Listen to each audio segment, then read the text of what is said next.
jangan di skip, pokoknya jangan di skip. Menantu idaman mau lewat. Pip pip pip pip calon mantu. Assalamualaikum warahmatullahi wabarakatuh. Halo, perkenalkan nama saya Nadria Indesya Fitri, NIM saya 31190060. Saya dari Farmasi kelas 2B. Di video kali ini saya akan menjelaskan tentang penyakit kulit untuk memenuhi tugas kuliah saya dengan mata kuliah Teknologi Formulasi. Keep on watching ya teman-teman. Apa sih penyakit kulit itu? Ternyata penyakit kulit itu kelainan kulit akibat adanya jamur, kuman, virus, parasit, infeksi yang dapat menyerang tubuh kita, baik seluruh tubuh atau bagian tubuh tertentu. Ternyata penyakit kulit ini banyak banget faktor yang mempengaruhinya, seperti tempat tinggal, gaya hidup yang kurang sehat, iklim, lingkungan, dan lain-lain. Dan alergi juga masuk loh teman-teman. Ternyata banyak banget penyakit kulit. Menurut referensi yang saya baca, saya mengambil penyakit kulit akibat penyebabnya. Yang pertama, penyakit kulit karena peradangan. Yang kedua, penyakit kulit karena autoimun. Dan yang ketiga, penyakit kulit karena infeksi. Penyakit kulit karena peradangan. Peradangan pada kulit bisa disebut dengan dermatitis. Kondisi ini bisa terjadi apabila kulit kita bersentuhan dengan bahan yang bersifat iritatif atau dengan alergen, yaitu zat atau bahan yang bisa menyebabkan kulit kita alergi. Penyakit kulit karena autoimun. Gangguan autoimun bisa terjadi ketika kekebalan tubuh kita menyerang dan menghancurkan jaringan tubuh yang sehat. For example, vitiligo dan pemphigus. Kedua penyakit ini terjadi akibat gangguan autoimun. Penyakit kulit karena infeksi. Ternyata penyakit kulit karena infeksi dibagi lagi loh teman-teman menjadi 4, yaitu infeksi bakteri, infeksi parasit, infeksi jamur, dan infeksi virus. Di video ini saya akan menjelaskan lebih detail tentang infeksi bakteri dan infeksi virus. Jadi keep on watching ya teman-teman. Infeksi bakteri. Beberapa penyakit kulit ada yang disebabkan oleh infeksi bakteri, di antaranya bisul, impetigo, dan kusta. Infeksi virus. Cacar, herpes zoster atau cacar ular, kutil, molluscum contagiosum, dan campak merupakan penyakit kulit yang disebabkan oleh virus. Bisul atau furunkel adalah benjolan merah yang ada pada kulit dan berisi nanah dan terasa nyeri. Bisul ini sering terjadi disebabkan oleh infeksi bakteri yang memicu peradangan pada folikel rambut, yaitu tempat terjadi tumbuhnya rambut. Penyebab bisul ini disebabkan oleh infeksi bakteri Staphylococcus aureus pada folikel rambut. Bagian tubuh yang sering terkena bisul yaitu wajah, leher, bahu, ketiak, bokong, dan bahkan paha. Untuk mencegah bisul pada tubuh kita bisa melakukan seperti mengkonsumsi makanan yang sehat, olahraga secara teratur. Apabila mempunyai luka itu harus dibersihkan dan dirawat hingga sembuh, dan menghindari kontak langsung dengan penderita infeksi kulit.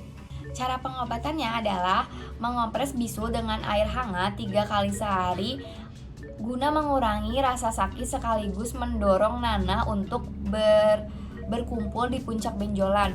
Dan yang kedua, membersihkan bisul yang pecah dengan kain kasa steril dan sabun antibakteri. Lalu menutup bisul dengan perban sesering mungkin. Yang ketiga, sering mengganti perban 2-3 kali sehari.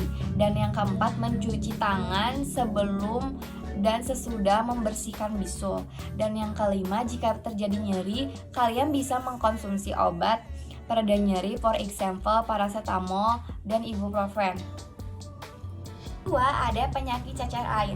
Penyakit cacar air di istilah medis bisa dikenal dengan varicella. Varicella ini ternyata diinfeksi oleh virus yang bernama Varicella zoster. Biasanya penderita ini memunculkan gejala ruang kemerahan yang berisi cairan dan sangat gatal di seluruh tubuh. Untuk mencegah cacar air, bisa melakukan vaksinasi cacar air. Tetapi di Indonesia, vaksinasi cacar air ini tidak termasuk daftar rutin. Pengobatan cacar air bertujuan untuk mengurangi keparahan gejala yang dialami oleh pasien dengan atau tanpa bantuan obat. Ada beberapa cara yang bisa dilakukan untuk meringankan gejala, yaitu mengkonsumsi makanan yang lembut, memperbanyak minum, tidak menggaruk luka sampai pecah, itu enggak banget ya, jangan sampai seperti itu, dan mengenakan pakaian yang berbahan lembut dan ringan. Ada selulitis. Selulitis adalah infeksi bakteri di kulit dan lapisan yang ada di bawahnya. Kondisi ini dapat menyebabkan kulit terlihat kemerahan, lembek atau terasa lembut, bengkak, dan apabila disentuh terasa nyeri. Selulitis lebih sering terjadi di kulit tungkai bawah, tetapi bisa juga pada mata, pada lengan, pada perut, dan pada wajah. Selulitis umumnya disebabkan oleh infeksi bakteri dari golongan Streptococcus dan Staphylococcus. Kedua jenis bakteri ini dapat tumbuh dan berkembang pada kulit yang terluka, seperti luka operasi, luka digigit serangga, luka gores. Dan salah satu jenis bakteri Staphylococcus yang bisa menyebabkan selulitis adalah Staphylococcus aureus. Pengobatan, pemberian antibiotik. Jadi dokter akan memberikan antibiotik dengan golongan penisilin, cephalosporin, maklorid atau clindamycin. Obat-obatan ini umumnya akan dikonsumsi selama 5-14 hari loh teman-teman. Dan bahkan ada juga sampai operasi. Nah, apabila operasi, dokter hanya menganjurkan apabila ditemukan adanya nanah dan abses. Operasi ini dilakukan untuk mengeluarkan nanah dan abses dan membersihkan jaringan yang mati guna mempercepat proses pemulihan. 4. Ada penyakit molluscum contagiosum. Molluscum contagiosum ini adalah infeksi virus yang menyebabkan tumbuhnya bintil di kulit, tidak terasa nyeri atau sakit, tetapi hanya terasa gatal. Molluscum contagiosum disebabkan oleh virus Molluscum contagiosum. Seseorang dapat tertular virus ini apabila bersentuhan langsung dengan penderita kulit. Nah, untuk mencegah terjadinya molluscum contagiosum ini, kita bisa tidak berbagi barang pribadi seperti handuk, pakaian, dan sisir, dan hindari kontak langsung dengan penderita molluscum contagiosum ini. Untuk pengobatannya bisa mengolesi bintil dengan asam trikloasetat, asam salisilat, atau tretinoin baik dalam bentuk krim maupun salep. Terus bisa kuret atau scraping, yaitu mengikis bintil menggunakan alat medis khusus. Yang ketiga bisa terapi sinar laser, yaitu membakar bintil menggunakan sinar laser. Yang keempat ada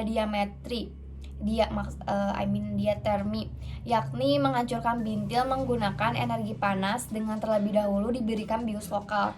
Dan yang kelima ada kritoterapi, yaitu membekukan bintil dengan nitrogen cair. Kelima ada kusta atau lepra, adalah penyakit infeksi bakteri kronis yang menyerang jaringan kulit, saraf tepi, serta saluran pernapasan. Kusta atau lepra dikenal juga dengan nama penyakit Hansen atau morbus Hansen. Kusta atau lepra dapat ditandai dengan rasa lemah atau mati rasa di tungkai dan kaki. Kemudian diikuti timbulnya lesi pada kulit. Kusta atau lepra disebabkan oleh bakteri Mycobacterium leprae. Bakteri ini dapat menular dari satu ke orang lain melalui percikan cairan dari saluran pernapasan droplet, yaitu ludah atau dahak yang keluar saat batuk dan bersin. Metode pengobatan utama penyakit kusta atau lepra adalah dengan obat antibiotik. Penderita kusta akan diberi kombinasi beberapa jenis antibiotik selama 6 bulan hingga 2 tahun. Jenis, dosis, dan durasi penggunaan antibiotik ditentukan berdasarkan jenis kusta yang diderita. Contoh antibiotik yang digunakan untuk melakukan kusta dari rifampicin, Dapsone, clofazimine, minoxidil, dan ofloxacin. Di Indonesia, pengobatan kusta dilakukan dengan metode MDT, yaitu multi-drug therapy. Sekian presentasi dari saya. Mohon maaf apabila ada kesalahan, karena kesempurnaan hanya milik Allah Subhanahu wa Ta'ala. Wassalamualaikum warahmatullahi wabarakatuh.